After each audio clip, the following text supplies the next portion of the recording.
આગળ વધીએ. બોટાદ જિલ્લાના સાળંગપુર ગામની નદી પ્રદૂષિત થઈ છે. ઉતાવળી ત્યાંથી પસાર થાય છે. પ્રદૂષણના લીધે નદીમાં સફેદ ફીણની ચાદર પથરાઈ ગઈ છે. નારાયણકુંડ નજીક ઉતાવળી નદીમાં ફીણનો વિડીયો વાયરલ થયો છે અને સાળંગપુરથી લાઠીદળના રસ્તે ઉતાવળી નદી પરનો પુલ પાણીમાં ડૂબી ગયો છે.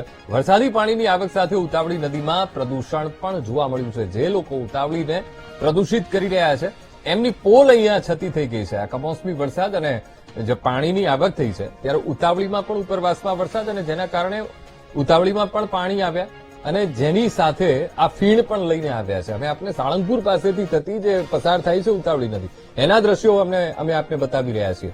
બેઠો પુલ છે અને બેઠા પુલ ઉપરથી પાણી ઉતાવળી નદીનું એ પસાર થઈ રહ્યું છે અને એની સાથે સાથે આ ફીણ પણ અત્યારે ઉડીને જોવા મળી રહ્યું છે. ઘણા બધા સવાલો અહીંયા થઈ રહ્યા છે. એક તરફ માવઠું અને માવઠામાં પાણીની સાથે પ્રદૂષણ કેટલી હદે વધી ગયું છે એ આ દ્રશ્યો જ આપણને કહી બતાવે છે. નદીમાં આખી સફેદ ફીણની ચાદર પથરાઈ ગઈ છે. લોકોને કુતૂહલ પણ થઈ રહ્યું છે ને સાથે સાથે સવાલો પણ થઈ રહ્યા છે. એ સવાલ કે આ ઉતાવળી નદીને કોણ પ્રદૂષિત કરી રહ્યું છે?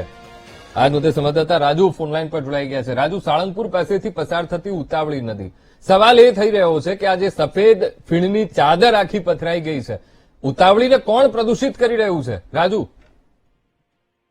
વાત કરીએ તો જે બોટાદ જિલ્લાનું સાળંગપુર જે હનુમાનજી મંદિર જે સાળંગપુર ગામ આવેલું છે, આ ગામની અંદર જ તે ઉતાવળી નદી પસાર થઈ રહી છે જે નારાયણપુર પાસેથી, અને આ જે રસ્તો છે લાઠીગઢ તરફ જવાના રસ્તો પણ આવેલો છે. પરંતુ ગઈકાલે જે ઉપરવાસમાં વરસાદ પડ્યો હતો ને જેના કારણે આ નદીમાં પાણી આવ્યું હતું ત્યારે એક અલગ દ્રશ્યો સામે આવ્યા હતા. જાણે બરફની ચાદર સવાઈ હોય એવા સફેદ ફીણ ના દ્રશ્યો સામે આવ્યા હતા, જેનો વિડીયો પણ સોશિયલ મીડિયામાં વાયરલ થયો છે.